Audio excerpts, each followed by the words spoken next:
Make sure you stay till the end. We'll talk about 2 common mistakes people make that can cost you thousands of dollars.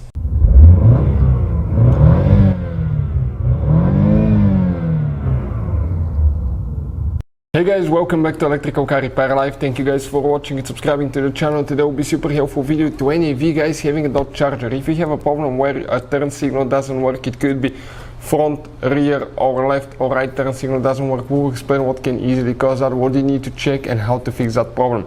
Also, we'll talk about 3 common mistakes people make when actually guys work on their cars that they don't think of, and it can actually cause quite a bit of damages and thousands of dollars of repairs. So that will be covered in this video today. Before we start, let me just tell you a little bit about us guys. Every single car we get here at the garage, we try to make at least 200 to 300 free repair videos. Why we do that? Because our mission at the shop is to save you as much money as we can. All we need in return, please subscribe to our channel, like the video, that way we can keep making these free videos. And if you guys want to buy any parts, tools for your Dodge or any vehicle, you want to get them at a good price, quick shipping, check out the link in the description of the video below. That's where we get all our tools and supplies from. So let's continue now. So it should work on V6, V8. Specifically, we have a 3.6 liter V6 engine. This is a 2018 model. What you should guys check if turn signals do not work, or just one turn signal doesn't work. If it's just one turn signal, guys, okay, most likely that turn signal is bad. Why? Because we actually guys have 2 fuses for turn signals. We have special video about turn signal fuse on Dodge Charger on our YouTube channel, Electrical Car Repair Live. Check it out, it will teach you all about that. That's the channel that you are watching right now. Next, each one of those turn signal fuses, you have 2 of them controls 2 signals.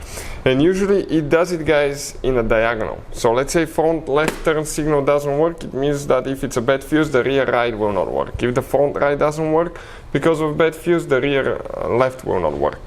They're connected in diagonal, guys. So check fuses, okay, but if just the fuse, if it's just one turn signal not working, check the connector, make sure that the connector is plugged in, make sure the wires are not yanked out. Sometimes people will try to replace a bulb or replace the headlight or something, and they will yank on the wires and they can pull them out of the connector. Make sure the connector is not wet. Sometimes if you power wash your engine, that can affect it as well. And it could be a bad turn signal. Now, if turn signals do not work on, let's say on the left side, both of them, or the right side, you will need to test and check your turn signal switch as well. That could be another thing that can cause that. So you can see you have some fuses here. Okay, that's one of the fuse boxes, and then you have another fuse box that's actually hidden. We'll talk about that in just a second. Sometimes, okay, when you had a bad turn signal, guys, or a bad fuse, you may need a scanner for those new vehicles, and you wonder why. Because you may need to reset the codes, guys, in the body control modules and practically all the computers that store that there was a problem with the turn signal. Otherwise, your turn signal still may not be working, even though you replace it with a new one or you put a new fuse. You may need to reset the computers. How we do that? With a scanner that can access every computer system in your car. This is our favorite tool for the money. I'll put a link in the description of the video below if you want to check current price and features, but it's a tool that can pay itself off in one-time use. Check it out, guys, it's an amazing thing, and it works on almost any car you can think of. Now, some of these new cars may have up to 50, 60 different computers, like that BMW has more than 60 computers, guys. So let me show you where the hidden fuse box is now. So in the trunk you have another hidden fuse box, okay, right here.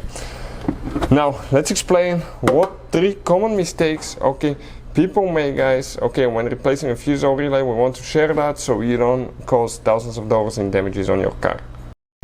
So what you guys need to do, you need to open the trunk on your Dodge Charger. Once you do that, you need to leave the trunk liner right here, that's on the bottom, and once you do that, you will get to the spare tire and the car battery.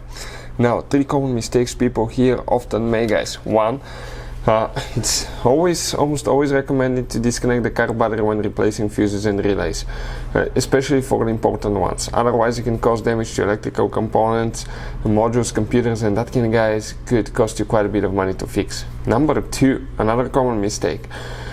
Most people do not know that, but it's very important to know which battery terminal to disconnect and reconnect first. Otherwise, if you do it the wrong way, you can burn electronics modules. How we guys know about that? We actually made that mistake and we burned the airbag module computer on Mercedes C-Class, and that repair itself, that new computer, cost us $2,000. So there is a special video that explains which battery terminal to disconnect first. Check it out, it will teach you all about that. Very important thing.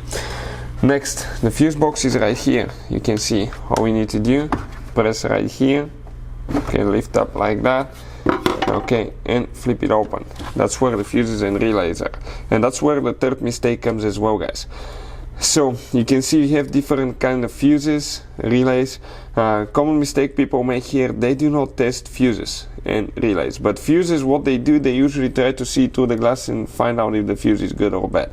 We have had so many customers come to the garage, guys, okay, where they cannot fix certain problems.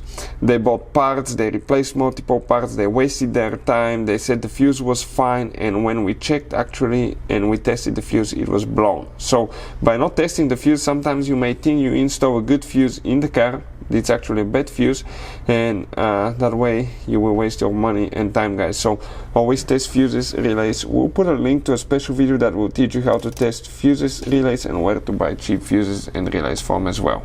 So hopefully, guys, the video will be helpful to any of you trying to figure out why a turn signal doesn't work. If you have any more questions, just let us know, don't hesitate. Thank you for watching and see you guys next time.